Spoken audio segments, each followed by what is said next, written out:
Okay. Do this. Do it. Oh, yep. What is up, guys? What is up? Damiano and Jack. We are back at it again with another Two Motherfuckers podcast. Welcome back. Today we're going to touch on the topics of heartbreak and your mindset, and then we're also going to touch on how the gym changed Damiano's life for him 2 years ago today. Yes, sir. So first, let's get into a little bit of conversation. How was your week? Good. What about you? Good. It was nice and breezy. You know, Nice. breezy because I shaved my head. Yeah, I was about to say, yeah. Bald as I mean, fuck. shaved, but not really shaved my beard. Right. If you know me, usually it's this long. Yeah, it's usually down here. And yeah, you know. Doesn't look bad. Looking fresh. Anyways, last week's episode we talked about a little bit about us, about the podcast, what our goal was. Obviously, we obviously got the raw in here, so. Yeah, set up not a really. background. Well, we said we weren't gonna push anything, but we just wanted to put some color in here. Yeah. It is our favorite brand. We both are ambassadors, so shout out to our Dan Vella and the team over there at Raw Yes, Nutrition. sir. So let's get without further ado, let's get into today's episode. So first conversation we're gonna have is tell us about your story and how fitness changed your life 2 years ago. Right. You know, as I was saying, don't fuck it up. You're really kidding. The light will start flickering. Yeah, it might start flickering, and you know we're gonna send it back. But for now, leave it there. It's doing You know. So as I was saying last time, you know, I've been working out on and off for the last probably like 15 years, 16 years, whatever. Right. And the last big stop that I had was like, I guess now 2 years ago. And you know when I came to the States, probably work out for a couple months. Then the whole COVID shit happened. You know, my wife was on the ship. She couldn't get off of it. And, you know, everything was pretty much shut down. So, yeah, stopped working out for 2 years. And now, you know, I just stopped caring about myself. Right. You know, take care of my kid. That was obviously the focus. Eating, playing, you know. Right. And okay, so there's shit going on. If you're listening to this on Spotify, you're not gonna understand it, but you know, if it's on YouTube, you will. But you know, like everything that concerned my son was like fine. I was on top of that. But everything about me was like, yeah, I don't care. You know. Right. I'm not gonna cut my hair. I'm gonna eat like shit. I'm not working out because you know you can do small stuff at home and still like be like active. But yeah, I didn't care. So that's how I gained like 70 pounds, probably more. I was around like 275, I think. And then, you know, kind of like COVID fade out and life started going on again. And that's when kind of like realized, bro, like I'm fat. I'm not in my best shape mentally and physically. I need to do something about it. So I started working out, and then in the meantime, I saw that I had like this spot on my thumb, this white spot. Don't remember what it's called, but basically it's like this mass. And when the doctor saw me, he was like, you know, this can be some level cancer, or not. So you can wait for like to see if this shit goes away, if you start smoking, if you're like, you know, take care of yourself, or surgery, get it done, and see what's going on. So that's what we did, and you know, it was really hard like those couple months because like I lost my mom from cancer, and you know kind of like hit me again all over. Right. I don't want my wife, my kid to go through this shit, and I don't know, it freaked me out. So that was my wake up call, and yeah, fitness really changed my life. Because through fitness and be like, you know, healthy, eating right, I lost those 70 pounds. Right. And you know, big. yeah, it's big. You know, People don't realize how much 70 pounds really is until they use it themselves. It's like literally another person could be like, you know, my kid, 2 kids, you know, and that was really scary. And I guess it was a good thing that happened. Likely it wasn't anything like, you know, it wasn't cancer, it wasn't anything, but through fitness, I found myself again, and that's my goal to keep going. You know, yes, I want to compete. Yes, I want to look good. Whatever, that's what we do it. Not everyone does that, but through fitness, I know that I can be active. I can have a longer life, to live with my kids, help my wife, and be present. So that's something that I wanted to share, because there's a lot of people that go through all this shit, can be anything in life, Mm-hmm. and fitness in any form can really change your life. Definitely, most definitely. Let's see. I guess we're going to topic 2 then. We're good, I just want to say that we had some issue, like we already Yeah, did this. we've done this once, then lost it. The footage is bad, so we gotta redo it. We're gonna like it's not weird, but at the same time it's a little bit weird because we're talking about something that we already said like 30 minutes ago. So we're kind of like faster now, I guess. But yeah. Yeah, I'm not gonna speed my part up. I do kind of forget what the hell I said, but I know my mind's all over the place. we help each other going through this stuff, but yeah, basically one of the topic today was this, fitness can change your life, or again like really, make you like have a longer life. Right. So Yeah. Topic two. Heartbreaks, mindset. mindset. So, God. Well, I guess you can start. I was gonna say within this last year, Yeah. I've had a couple like big heartbreaks, and one of them was a situation, friendship type deal, and the other was a relationship. And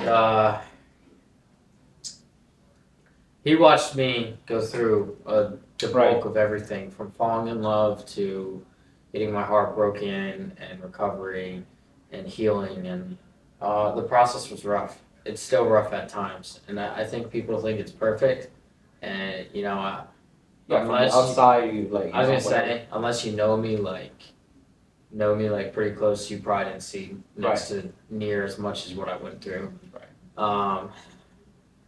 So the first one was the situationship friendship.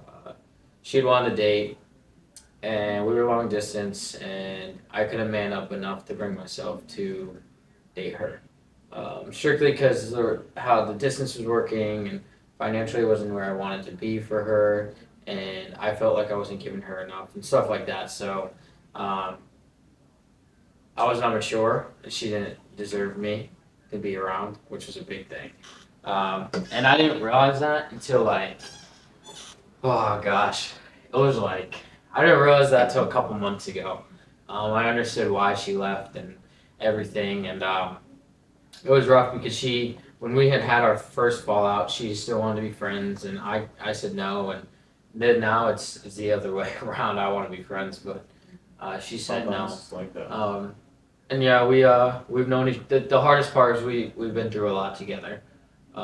She knew me more than I think 90% of the people in my life know me actually. So it's like going from knowing somebody for 7, 8, 9 years of your life to now you guys don't know each other at all. You guys are strangers, but strangers with memories, as some things will say. So that was a rough loss for me. And then the other one was a girl I fell in love with. It was quick. It was very quick. I've been known to fall in love very quickly, but it's because I have such a loving personality. It just comes natural for me, and I guess it's not for everybody. And I've come to learn that. I don't know really what happened between us. I got a lot of excuses, and sometimes girls do that, and I don't hold it against her. I wanted her to have the best. The other way around too, Right, no, and I'm not saying males don't do it. I swear males do it more than women sometimes. But it's because I see the guy's perspective more often than the females. Right. I got those two things kind of went down all at the same time, and within the time that the girl that I had gotten into an actual relationship with had broken up with me, I was just lost and broken. Because now I didn't have my best friend that I used to talk to, and I was lost. And you lost two important person for you, and first one and the other one obviously affects you. Right. No. So yeah, it was big, and I kind of pushed the feelings aside for a little bit, the emotion and stuff, and I took a month before I really processed everything. And the number one book that I think I found was this book called The Pain and Healing by Samantha Camargo is her name. And I'll read this quote on the back. It says, "This is for anyone who's ever felt broken, for anyone who struggled day after day just to feel okay. For those who have looked fear, pain, grief, and shame in the face and did not look away. You are so brave and so strong. You've wanted to give up, but here you are, still trying every single day."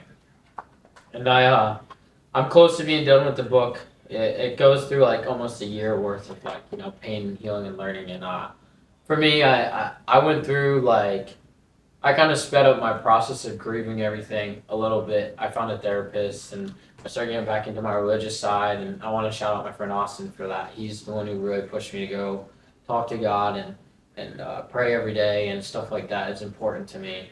And I need to make more of an effort to do more often, go into church and stuff like that. And that's not something for everybody, that's something for me. That's how I've dealt with it. Right. But this book has guided me through so many of my feelings and emotions on my own. There's times like, I know a lot of dudes will be like, oh, I don't cry, I don't have emotions, I don't have feelings, but I'll be open and honest about it. When I went through those heartbreaks and that pain, that grief, and that feeling of losing something that was so close and so deeply embedded within me, I don't know how many times I cried in my own room, and I cried. There's tear stains on this book from times where I've read something and I lost it because I understood the feeling that the book had for me. I feel like there's a lot of I guess girls. I mean, obviously like girls too, but men. So I used to be like this, just hide everything from everybody, and then when you just by yourself, you read a book, you read a song, or you just like your own thoughts, and like you just let it go, Right. Just cry out, and that's some people deal with it. No, yeah, and those are big things, really, really big things. One thing I think I learned that was difficult for me was that it's okay to have feelings and emotions. Like some of my friends, they do, but they're not as like in touch with their emotional side as I am, which I take it as a gift that I am able to feel my emotions and stuff like that. Because I've seen some guys where they could go through some of those gut-wrenching things and they're just like, it is what it is, and they move on. But deep down, I know in private, like, they're struggling. Yeah. And I'm always there for them. And that's, like, normal. And that's where men's mental health comes into play. And some guys, like, I know for me, like, I'll push, like, my friends, like, hey, dude, you need to talk to me. Because it's big for me. I've been there. I've had people, and, like, Damiano was literally right there with me through everything that I had gone through. And honestly, within the last 2-3 months, I think I've been the best I have been. Yeah. Which is good. But it took him, and I want to shout out my friend Carson. He was there for me, like, through a big bulk of everything, getting me out of the house, getting me to go do things instead of sitting in my room. If I didn't have him on that flip side of things, outside of the gym, I probably would have just been so gym-based I wouldn't have had a personality outside of the gym. And I got lost, and when it came to my mindset, that's where I went to books that were recommended, so... Like Atomic Habits, my old chief, LCPO in the Navy, recommended this for me. It's a really, really good book. Can't Hurt Me by David Goggins. I don't know how many times I've read this book, but I could probably read it another like 6-7 times, and I still wouldn't get tired of it. His books. And then Think and Grow Rich. I haven't really touched this one, but I've heard it's a good book. And then this is the first book I wanted to read, was The 7 Habits of Highly Effective People. I read it in high school. But I want to read it again because when we did do it in high school, it had, a lot to offer. So yeah, and it gets like every time you read it, I don't know. I read it like 3 times. And like every time has a different shade, and like you see it like from a different angle. Right. So you also I don't really read it. Right. I don't read, but I have the ebooks. Right. Which I don't know. I feel like when I'm listening to ebooks, it's actually like the writer. Right. Talking to me, and like I feel it different. Yeah, it gives you a different perspective. Yeah, on stuff. Yeah. So yeah, that's kind of like where a lot of my mindset and mentality has come from. I'd say the biggest thing, like when it comes to heartbreak, is be okay with what's okay with you. Right. Now, like we're gonna touch on this, and this is gonna lead us into our next question. Actually, so I'm gonna ask it first. Is how long will you let pain last until you eventually move on? Okay. So relationship, mainly that question is based towards relationship, but we can talk about other sources quickly. Yeah, we were saying, on the first take of this, we were saying, this doesn't only apply on your girlfriend, husband, wife kind of relationship. It's also like, friendship, losing a friend, losing a job, losing whatever like affects you in any kind of like relationship. So, I'll say, you know, sometimes it takes longer, and you stay in pain for a longer period of time, and it's because like you don't wanna realize or fight whatever's going on. Accept what Yeah, has and happened. you just keep living in pain. Right. Till that day you wake up, either you can fix it or fight it, and then you can actually like overcome it. Right, and sometimes one of those feelings, and what he's trying to get at is one of those feelings is sometimes people, they hold on to the pain because it gives them that feeling, that last little bit of hope they can hold on to. Right. I've been there. I held on to my mother's death for years after she died. I died when she was 7. I'm 21, almost 22 now. That's 14 years of my life. Well, I finally eventually dealt with it when I was 20. So yeah, close to 14 years of my life where I wasted away hoping that it'd be a different outcome when in reality she died 14 years ago and I just didn't accept it. Right. And there's nothing I can do. And that was a big change in my mentality that came from can't hurt me is if you can't control it, don't stress it. Yep. The only things you should even think about stressing and really shouldn't is things that are in your control. Right. Because if you're doing all you can to control a situation, then there should be no worry about that situation. Right. So, and that goes for any aspect in life. It does. Relationships, friendships, financial, emotional, mental, physical. You're not in the gym or doing something to help your physical or eating healthy, do that. If you're not going to see a therapist or reading books or something to help your mental, do that. Same with your emotional. That goes for your emotional too. Yeah. Friendships, relationships, family, stuff like that. If you have any question that you're not doing enough, you probably are. Now that doesn't mean you have to go out and like give it your all right away. Like take it one step at a time. And that's what this book taught me. Atomic Habits. It's literally right on the front. Tiny changes, remarkable results. It's crazy what little things you can change in your life that will make a big difference. Like as to how you operate. Yep. And I'll joke about it with him and John about like little things they do, but I realize like the little things that sometimes we change make a big difference. The little change in my food, like how I was eating for a while, I went from like super sugary, fatty foods to like healthy, lean meats, like healthy vegetables, stuff like that, clean. Right. It was remarkable. Mental, physical, like emotional health, it changed a big difference for me.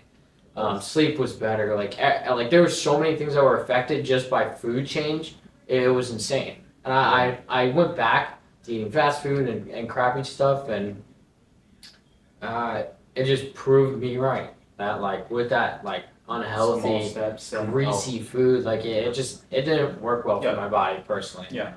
Again, you can add it, but those like daily small changes, right? Totally different outcomes. So we'll get into this next question. What keeps you motivated knowing you lost somebody important? Somebody can be like, so when I say somebody, it could be like family member, a friend, stuff like that. Obviously, there's not like one niche to that, but.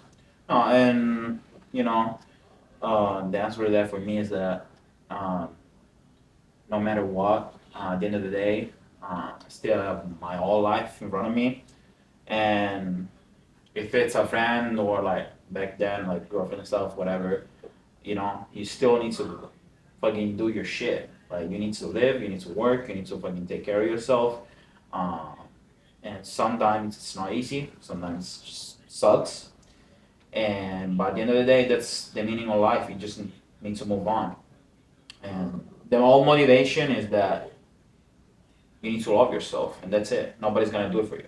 Yeah. If you lost the motivation, it's kind of the same. Like if you lost somebody like us losing our mother and stuff like that, it's the same shit. Cause like I've been, suicidal, sort of like take my life so many times after she died, and I didn't spoke with anybody. I just dealt with myself. And every time I was about to do something stupid, I don't know, crash with the car, stuff like that, I stopped and I'm like, I can't do this to myself. First of all, like if she's watching or if she was here, like, you know, She'll stop you. the fucking doing? You know, what am I doing? And then I'm like, I can't do this to myself. Like I want to be alive, like, you know. Yeah. So motivation is just like, you know, love yourself. This is the meaning of life. Shit's gonna happen, and you just need to deal with it. Yeah. I don't know that it's necessarily motivation for me. I don't think I've ever been motivated after losing somebody. I mean, both the heartbreaks that happened this year, and then if you guys heard that, that was John. A whole bunch of. I wouldn't say that it's motivation when those things come through. I think what really kept me going was the discipline and the burning passion I had for what I was doing. I think that the people that I've lost, yeah, they were important to me and they want to see me succeed, but my goal was never revenge or vengeance back at them to prove them right. My goal was to prove myself right and that I can keep doing what I have to do. Right. And maybe that's my why, that's my motivation, I guess you could say. But I can tell you now, I didn't feel motivated once while doing anything. Yeah, it's I don't know if motivation is the right word, but like that's what I think. Yeah. I was kind of like looking for. That's what kept you going. Yeah. It reminded you. And then our last question: what are you supposed to do after you go your separate ways? Now that could be friendship, relationship. I guess I'll start with this one. For me, like I already said, whatever you're okay with, right? That's how I see it. If you and your ex break up and you want to stay talking as friends, go ahead. Right. Or you think you can fix things, go ahead. That's if you're okay with it. Don't set yourself up to get hurt, if that makes sense. Do what's best for you at the end of the day. You need to put yourself first no matter what. Nobody is going to stay with you forever at all. You have to put yourself first no matter what. And that's how I am now. And it feels selfish at times, and I'm a really open, loving person, and it's like super hard for me to do it at times. But there's times where I know I have to put myself first before everybody else, and I just kind of shrug my shoulders because I'm like, I'm sorry, but it's me. If at the end of the day it's me and me, I have to do what's best for me. Right. So. Definitely. But when it comes to like losing like a family member or stuff, I don't talk to some of my family because of like backgrounds and childhood and stuff like that, how I grew up, and I'm gonna be honest, I don't really even keep in contact with any of them anymore. I know some of them have me on social media. I don't text them, say how you're doing, love you, miss you. Like I let them go about their lives because at the end of the day, no matter who you are or what has happened between me and you, the only thing I wish for anybody, whether we ended on a bad note or a good note, is I wish you the best, I wish you peace, and I wish you success. Right. Like I want you to be happy at the end of the day.